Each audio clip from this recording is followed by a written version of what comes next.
been cheated, been mistreated. When will I be loved?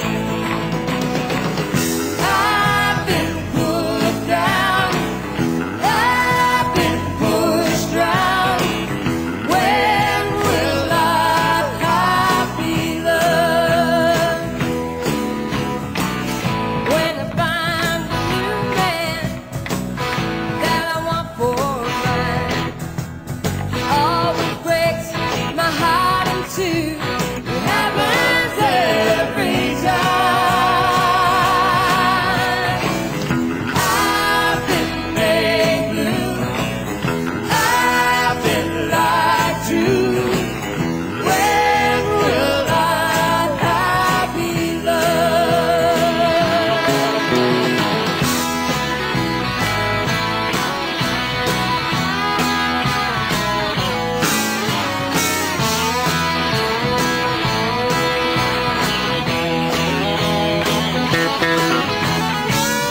When I find a new man that I want for mine, always breaks my heart in two. It happens every time. I've been cheated, been mistreated. When will I be loved? When will I be loved? Tell me, when will I be loved?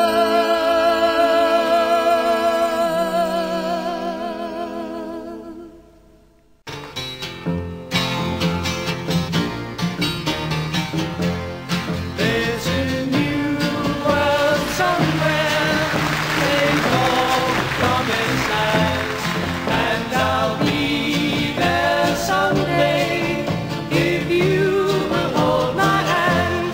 I still need you there beside me, no matter what I do, for I know I'll never find another you.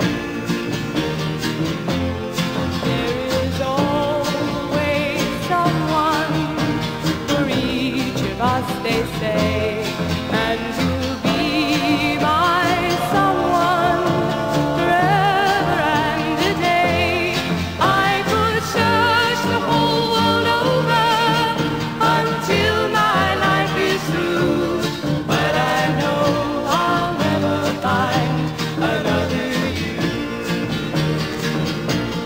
It's a long, long journey, so stay by my side. When I walk through the storm, you'll be my guide, be my guide.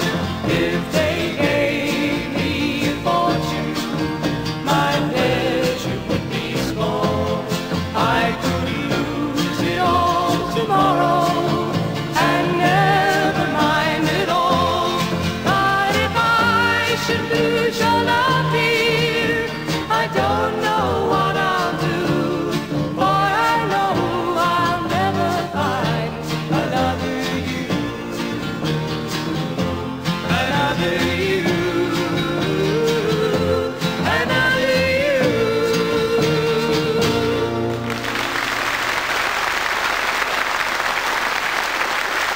As many of you know, over the last few months I've been thinking hard about my plans for 2008. Running for the presidency is a profound decision. A decision no one should make on the basis of media hype or personal ambition alone. And so before I committed myself and my family to this race, I wanted to be sure that this was right for us, and more importantly, right for the country. I certainly didn't expect to find myself in this position a year ago. But as I've spoken to many of you in my travels across the states these past months, as I've read your emails and read your letters, I've been struck by how hungry we all are for a different kind of politics. So I've spent some time thinking about how I could best advance the cause of change and progress that we so desperately need. The decisions that have been made in Washington these past 6 years and the problems that have been ignored have put our country in a precarious place. Our economy is changing rapidly, and that means profound changes for working people. Many of you have shared with me your stories about skyrocketing health care bills, the pensions you've lost, and your struggles to pay for college for your kids. Our continued dependence on oil has put our security and our very planet at risk. And we're still mired in a tragic and costly war that should never have been waged. But challenging as they are, it's not the magnitude of our problems that concerns me the most. It's the smallness of our politics. America's faced big problems before, but today our leaders in Washington seem incapable of working together in a practical, common-sense way. Politics has become so bitter and partisan, so gummed up by money and influence, that we can't tackle the big problems that demand solutions. And that's what we have to change first. We have to change our politics and come together around our common interests and concerns as Americans. This won't happen by itself. A change in our politics can only come from you, from people across our country who believe there's a better way and are willing to work for it. Years ago, as a community organizer in Chicago, I learned that meaningful change always begins at the grassroots, and that engaged citizens working together can accomplish extraordinary things. So even in the midst of the enormous challenges we face today, I have great faith and hope about the future, because I believe in you. And that's why I want to tell you first that I'll be filing papers today to create a Presidential Exploratory Committee. For the next several weeks, I'm going to talk with people from around the country, listening and learning more about the challenges we face as a nation, the opportunities that lie before us, and the role that a presidential campaign might play in bringing our country together. And on February 10th, at the end of these discussions and in my home state of Illinois, I'll share my plans with my friends, neighbors, and fellow Americans. In the meantime, I want to thank all of you for your time, your suggestions, your encouragement, and your prayers. And I look forward to continuing our conversation in the weeks and months to come. But if I should lose your love, dear, I don't know what